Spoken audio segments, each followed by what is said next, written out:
This is the MG ZS EV and today we're checking it out because it's the cheapest electric car you can buy in Singapore. This and the Peugeot E7008. Starting off with the design, and in the front here, well honestly it's kind of mid looking. It just looks kind of like a fake Mazda. It's not ugly, it's just really generic, and it's got a lot of fake vents that don't really go anywhere and I don't really see the point of. The front here though has the MG logo, and behind this MG logo is actually the charging port, which you press to activate.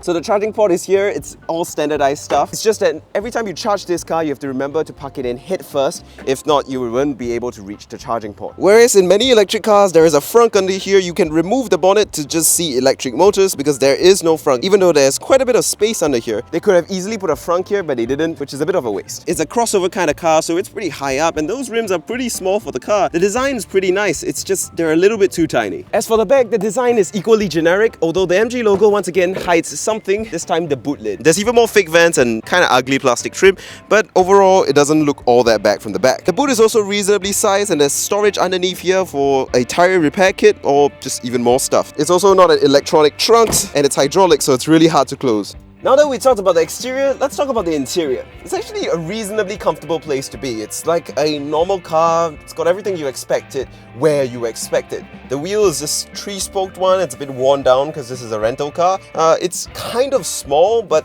it gets the job done. Unlike Volkswagen, you have actual buttons instead of capacitive stuff, which is really good. They're a lot easier to feel than on a Volkswagen. For the dials, you have a speedometer on the left, and instead of a rev counter on the right, you have a percentage power indicator that shows how much amperage you're running through the electric motors. Honestly, it's not that important information to know, but it does tell you how much throttle you're using, so it's a bit of fun data. The interior also has plenty of storage with a little container here and 2 cup holders over here, as well as a place to put your phone over here. It'd be nice if there was wireless charging there, but there isn't. There's also storage in the doors down here and up here, and of course on the driver's side you have the window controls, a bunch of different button settings, and your windscreen washer thingies, as well as your signal indicator. So if you're coming from a BMW, you probably don't use them. In the middle of the console here, there's a nice screen, but there is one big problem with this screen. The screen is too damn dim. It's very dark and very hard to see in the bright, sunny environment of Singapore. And it gets even darker when you're using Android Auto, which means if you're looking at directions on Google Maps, it's extremely difficult to see where you're going and get the information quickly and easily. It really should improve this with some sort of cover to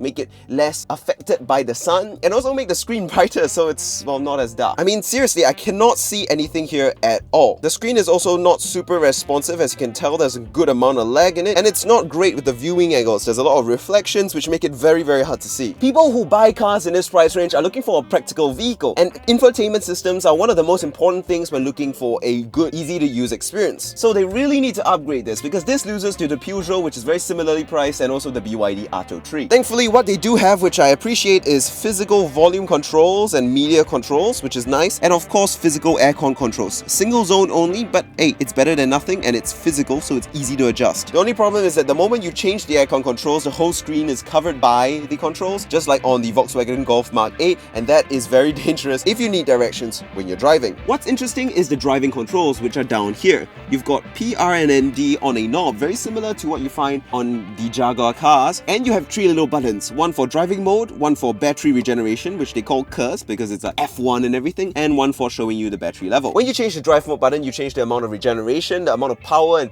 responsiveness the car gives you, and basically the amount of aggressiveness you get in the drive. When I hit the drive mode button, you can see it pop up here in the driver display down in the middle, which is full colored and reasonably bright, unlike the display in the center, which is completely unviewable. You have a total of 3 drive modes, from Sport, Normal to Eco, and you get different amounts of ranges when you change them. That is being shown down here. Now I'm going to hit the curse mode just to show you the different levels of battery regeneration. So by hitting the curse dial, I can adjust regeneration level from 1, 2, or 3. If you didn't know, electric cars have a very unique way of throttle. It's slightly different to a traditional petrol-powered car. When you let go of the accelerator in an electric car, the motors will start regenerating energy, which slows the car down through engine braking, well, motor regenerative braking. This means you can recharge the battery while you're braking, which is good for range and efficiency, but the only problem is that it takes a bit of getting used to. Instead of coasting when you let go of the accelerator, what ends up happening happening is your car will start slowing down as if brakes were being applied. And that's why it's important to adjust the regenerative braking to a level where you're used to, so you can drive smoothly and drive safely and you know what to expect. I personally find that the 3 setting is way too high. I leave it in 1 because I'm still very used to normal traditional gasoline powered vehicles. And last but not least, the battery dial down here. When you press the battery dial, it immediately shows you the amount of range you have left to empty. So if you need to quickly check how much distance you can still travel, you can quickly and easily access it over there. Also, I forgot to mention this, but if you're wondering, the infotainment system does support Android Auto and Apple CarPlay. The only problem is you can't see it even if it does. It's only supported in wired mode though, but it's better than nothing because the default infotainment OS and UI isn't very good. Here you can change some important car settings like turning on and off pedestrian alert, your comfort modes for lighting, as well as hill descent control system. So there are not a lot of settings, but it's easy enough to change. Also in the interior, you have central locking from the door here, which is pretty convenient. And these aircon vents are reasonably good looking. There's also little bits of chrome trim on the door here, as well as the dash, which are quite alright. And the materials on top are reasonably soft and squidgy. Though the plastic does get very scratchy the lower you go. This is quite nice to touch. This is absolutely terrible. As for the glove box, well, it's not the biggest in the world. It's enough to store some important documents, but you won't be really putting all that much in there. Also down here, there's a little cubby hole for you to hide some things, put your phone or plug in your cable, which is what you use for Android Auto or Apple CarPlay. You also get a 12-volt power point for plugging in any sort of 12-volt accessories. Alright, so let's head to the back here, and it's a okay place to be. It's not really particularly spacious with passable legroom, though headroom is really quite good. I'm 178 centimeters tall, so it is going to be spacious enough for most people. There's even more storage over here on the right, and there's a little bit more metal trim, though once again the plastics get really scratchy when you get to the bottom. Storage here in the middle and a USB Type-A port so you can actually charge your phone if you're seated in the back. There's also a little kind of area for putting things like magazines in the back of this car. Honestly, this vehicle will probably make a pretty good taxi, because in the back it's quite a nice place to sit. I personally think the seats in the back are actually more comfortable than the seats in the front. Oh, I also forgot to mention there's an electronic sunroof that can be closed electronically, which I'll show you right now. And look at that. It's coming. It's coming. It's coming. You can also fully open up the sunroof by twisting the knob on the roof. Well, not that way, the other way.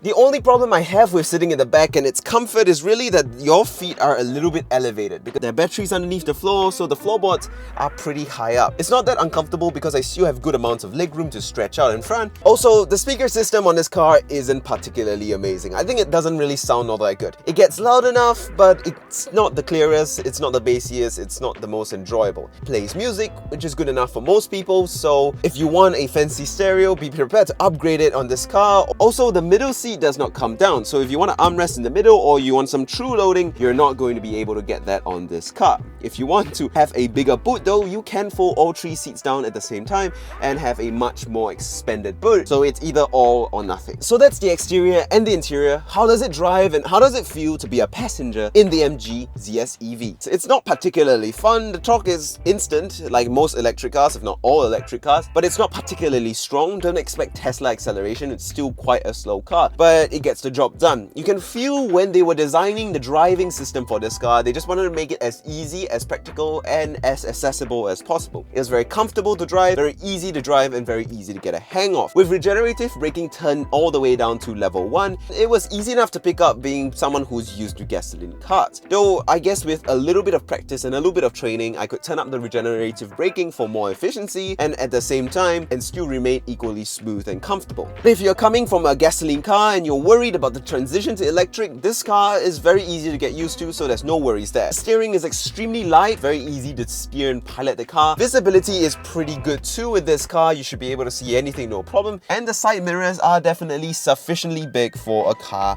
of this size. So right now, I'm seated in the passenger seat of the MG ZS EV. The first thing you notice in an electric car is definitely the silence. You can't hear an engine anymore, so all you hear is road noise and wind noise, which is substantially quieter than any petrol car out there. Even the cheapest electric cars are probably going to be more quiet than the more expensive petrol cars. Because of that, it's more of a serene, peaceful place to sit in. That's not to say it's completely silent in this car though. Unlike the EQS or the Porsche Taycan I've sat in the past, it does allow quite a good amount of road noise and wind noise to get into the cabin because, well, it is a lower end, cheaper car. But the ride is surprisingly good. It goes over bumps reasonably well, and it's pretty balanced through the turns as well, without too much excessive, uncomfortable body roll. So right now we're traveling at highway speeds, check out that Maserati, and it's about as normal and as comfortable as basically any car I've ever sat in. It's not the most comfortable, but it's one of the most quiet, which is the advantage of electric cars, and that means I can fall asleep a whole lot easier.